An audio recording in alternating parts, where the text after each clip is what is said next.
Hi everyone, welcome back to another video, and today it's quite an awesome one. I know I say that for most of my videos that I start off with, but this one is actually really interesting and I'm really intrigued to see how this one is. Now, I don't have much of experience with the old G1 figures. My friend Hector at ScarboroughVintageandOldToyShop again has given me an absolute banger of a figure to look at. This is very interesting. I've taken it out of the box, but this is the G1 Astrotrain. Now, I've never had a G1 figure before.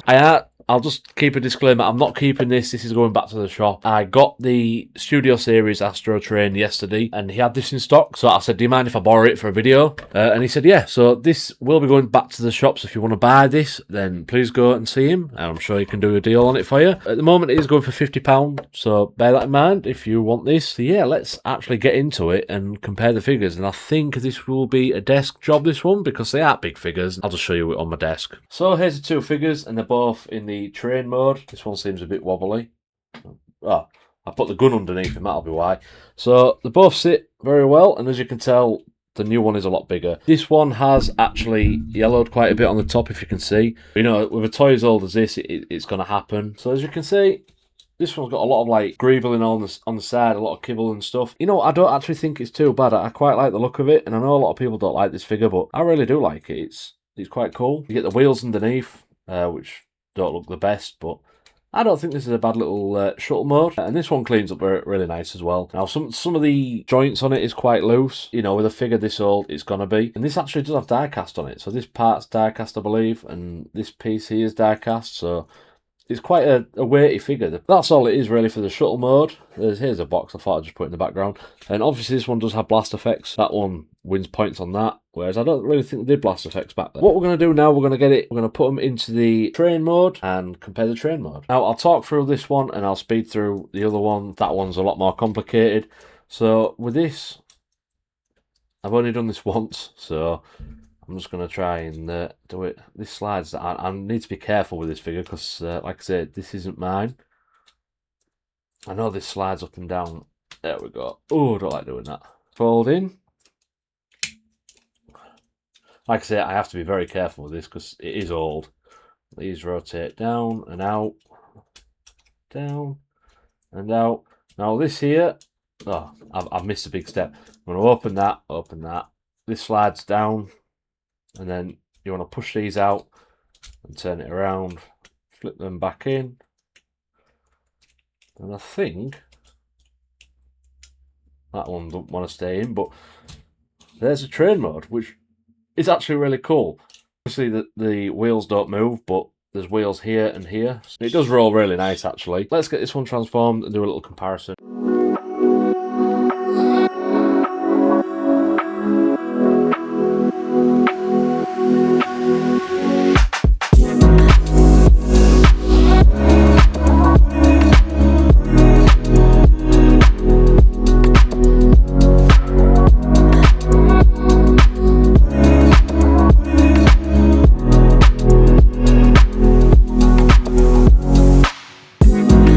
So there you can see I had a little bit of trouble transforming that one, but to be fair, it's only the second time I've ever actually transformed it. So this one does actually come with a smoke effect, which is really cool, and that just plugs in there. It plugs into the top there. Don't have much clearance for that to turn round on. I don't know if you're on like a... It don't really turn very well. I really do like this train mode. It's pretty cool. I really like the blast effects and the smoke effects on top. And also, I really do like this train mode as well. They both just look like trains, to be fair. And to say it's a triple change, I think they've done probably the best with this mode on here.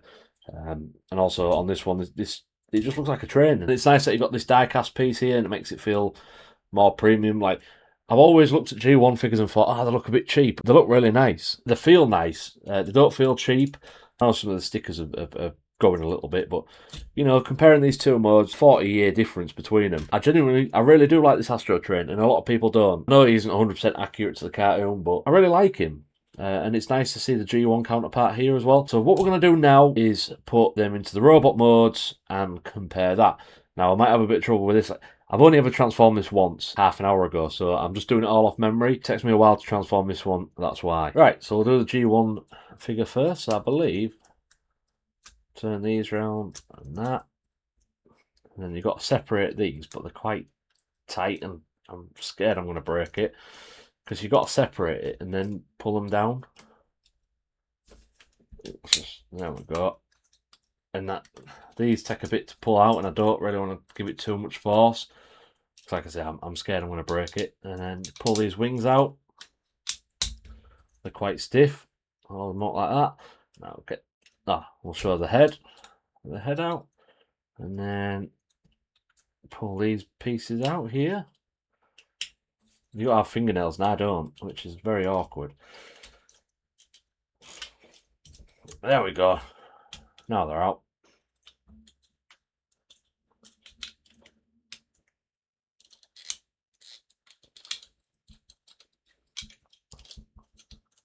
And then the most inaccurate piece of the figure, you've got to pull it down. I really don't like this part. It scares me, and I don't want to break it.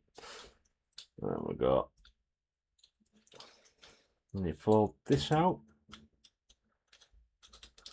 And there is G1 Astrotrain. He don't want to stand. The legs are a bit loose, and stick his arms out. A little stumpy guy. That's G1 Astrotrain, and he does actually have a gun, which the gun's nearly as big as he is. So let's plug that into his arm, and I bet that'll just drop straight down. Yeah, there we go. I'm just going to stop. I'm just going to keep his legs like as they are, because they just don't stay out.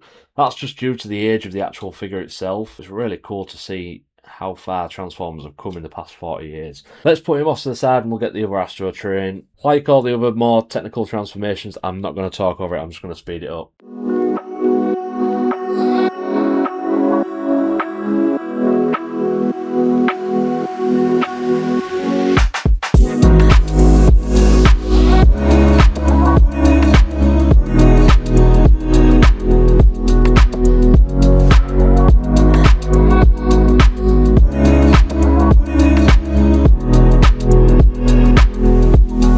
Here we have Astrotrain, and as you saw, I did actually have a bit of trouble with these legs. Like I say, I haven't actually transformed this many times, so that was just purely off memory, and I maybe should have looked into that a bit more. Here's the two side by side. Now, I really don't get the hate for this guy. I really do like him. As you probably noticed, on here he's got like this fin that opens up. Now, this one does actually have the same feature. To be honest, I quite like it. Actually display it like that, but then you do have a big hole in the belly. This is pretty useless now that he's in his robot mode. His gun's pretty cool. It's nearly the same size as the G1 gun. So he's got his blaster there, and you can also use these blast effects here. And also he has a smaller blaster as well, which I think I don't really know if there's anywhere else to put it. Pose this guy so much more. He's got arm articulation. You can bend his arms, knees on ratchets. He's got the waist turn as well. You can get some real cool poses out of this guy, and I genuinely don't get the hate for him. I know a lot of people prefer the older version of him, but I really like this figure. On this one, obviously his arms just go in and out, and they don't have any elbows. The legs don't really move, they just go up and down. Can hold his gun, but it's quite loose. But like I say, yet again, this is a 40-year-old figure, so I can't really go into it expecting it to have the most tightest joints. This has probably been played with. Real nice piece of history is this. And as you can see, that the head is a lot different to the new one. And what surprised me is the back of him is quite similar as well. They've both got the thrusters on the back, which I really like. I like to put the blast effects into that, and it's kind of like he's leaping across a battlefield. And I do get these legs do look a little bit... It really doesn't bother me. I'm surprised with this figure. I'm happy I didn't listen to anyone and I went and bought it, because I thought I'd like it anyway, but I genuinely really do like it, and it looks good with the other figures.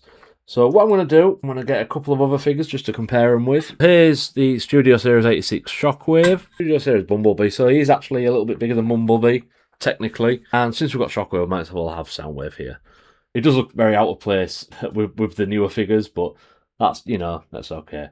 So what I'm going to do, I need to put him back in maybe the train mode, because that's where he feels more solid. And I'll put him back in the bag and back in the box and take him back to the shop. Thank you so much for Hector for letting me borrow this for a video.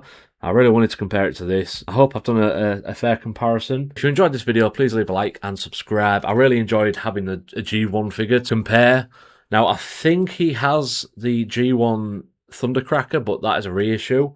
And I'm sure that's not a reissue. It does say 1985 on the box. Hopefully it is an original. I'm pretty sure it is. But if you want to see me compare the 86 Thundercracker to the G1 mold, I'd be more than happy to do that. Yet again, thank you so much to Scarborough Vintage and Old Toy Shop for sponsoring this video. I like I said, this is such an awesome opportunity for me to have a look at some older figures that I would never, ever buy myself, just purely because doesn't fit my collection. It's so nice to see them and see how far the engineering has come in the figures over the past 40 years. So yeah, if you did enjoy this, then please leave a like and subscribe. This might have been a bit of a shorter video than my last one. I wasn't really happy with my Devastator video. The audio levels were all over the spot. I'm trying to figure that out. I'm sorry about that. I'm going to have to keep that video up just because I can't unbox a figure twice. But yeah, thank you so much for watching this video, and I'll see you in the next one. Bye.